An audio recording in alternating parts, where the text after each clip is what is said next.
Spoilers ahead for Squid Game. Squid Game has not only become the most famous, but also the most watched show on Netflix. With its themes, characters, and visuals, it's not surprising that this series has captured the imaginations and interests of so many people.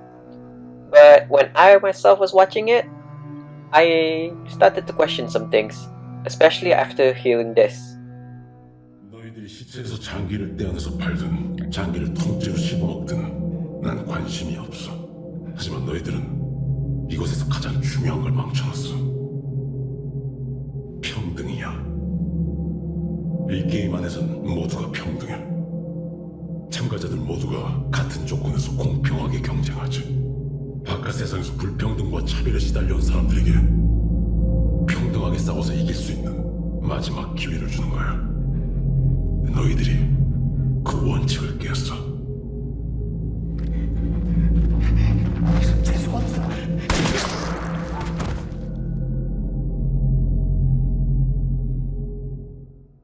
That was actually said by the Frontman, one of the higher ups in Squid Game itself. That happened because one of the contestants actually got clues from other workers in Squid Game about what games they were gonna play. So in a sense, he knows what's gonna happen next, hence why it wasn't fair for everyone else. And when I actually finished the series, that got me thinking, are the games actually that equal? Are they actually really fair? Just how much truth is there to the quote just now? So in this video, I wanted to share with you guys 5 things that make Squid Game unequal and unfair. Before I begin, just a brief summary and recap of Squid Game itself. Squid Game is actually a mixture of Hunger Games and the Battle Royale format, in which contestants actually fight for the right to earn a huge amount of cash. They do so by playing kids games, but there's a huge twist. If they lose, they don't just get eliminated, they get killed and die. Essentially, players are betting their lives for money that can change their lives. Number 1. The gods present for the first game and the second game onwards. There are 3 types of gods in Squid Game: the circles, triangles, and squares. The circles are the lowest in the ladder, with the squares being the highest. During the first game, the only gods you see are one square god, and all of the others are circles. The square god is, of course, the top guy, hence why he's the one speaking. But the circle gods are just there to be gods. As the players don't know that this is actually a death and life kind of game, they would not suspect anything. But after knowing that they can actually die, this is when the triangles come into play. The triangles all have guns in their hands. If Squid Game is really that fair, why didn't the triangles come initially before the first game started? With guns in hands, it would have shown to the players that they're not screwing around, they're not playing around. With guns, people can actually think, by eliminating, does that actually mean life and death? But instead, they decide to only show the triangles after the first game. All of those people who died in the first game were treated unfairly. Number 2. The shapes given in Sugar Honeycomb. In the second game, the players were instructed to choose one of 4 shapes before beginning the game. The shapes they chosen were used as what they needed to cut out from some sugar honeycombs. If they don't manage to cut out the shape within the time limit, they would lose and die. Here's the thing though, when just looking at 2 of the shapes, the triangle and the umbrella, it's very clear that one is easier than the other. Without having prior knowledge on what to do with the second game, how are the players supposed to know that choosing the shapes can actually make the games easier or harder? Does that sound fair to any one of you?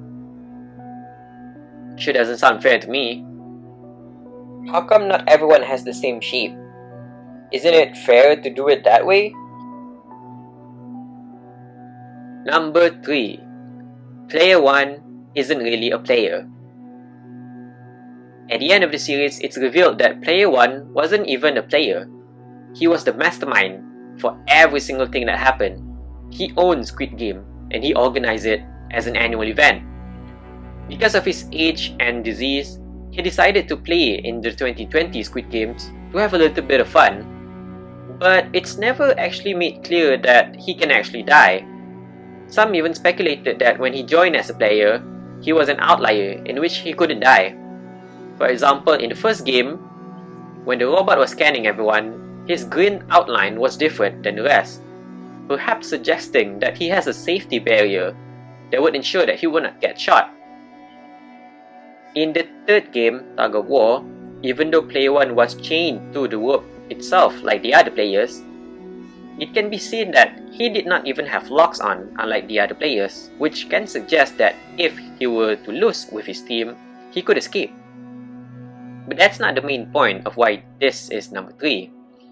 The real issue here is that with his knowledge, it shows that he knows how to win and has the best strategies to do so. In Tug of War, it's clearly shown that his team was far weaker than his opponent, but because of his strategy, that helped him and his team to actually win. In a sense, for every single team event or game that he was involved in, he would add a very huge advantage to his team. So does that sound actually fair to anyone? I mean, the Frontman killed a player for knowing the games beforehand. And yet, is it too far of a stretch to think that the owner of the games themselves would not know what games would be played after this? To me, that sounds very unfair. Number 4. Switching off the lights. In the 5th game, the players were told to guess which panels had tempered glass and which had fragile glass. If they did not step on tempered glass, they would fall to their deaths. The thing is, one of the players could actually tell which was tempered glass and which was normal glass. Of course, this is his advantage because he has knowledge on the subject.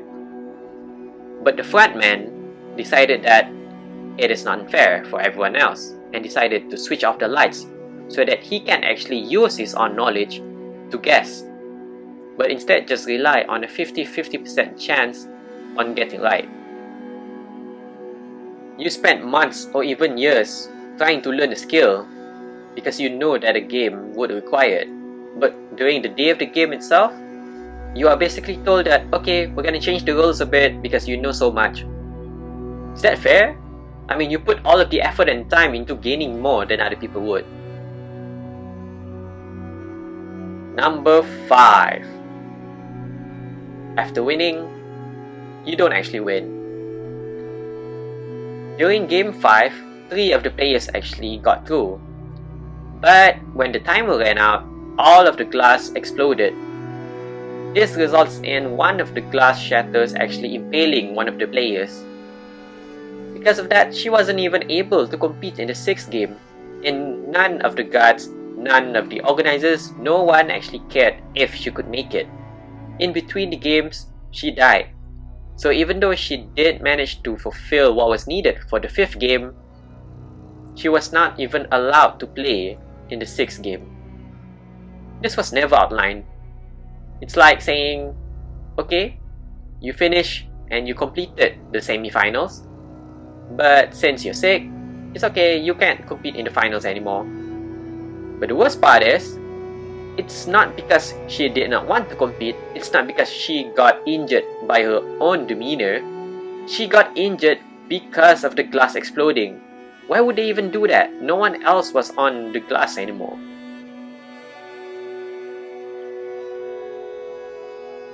So these are 5 things I noticed that make Squid Game actually unfair and unequal. If you guys notice anything else, please share them. I'd like to know more. That, thank you. See ya!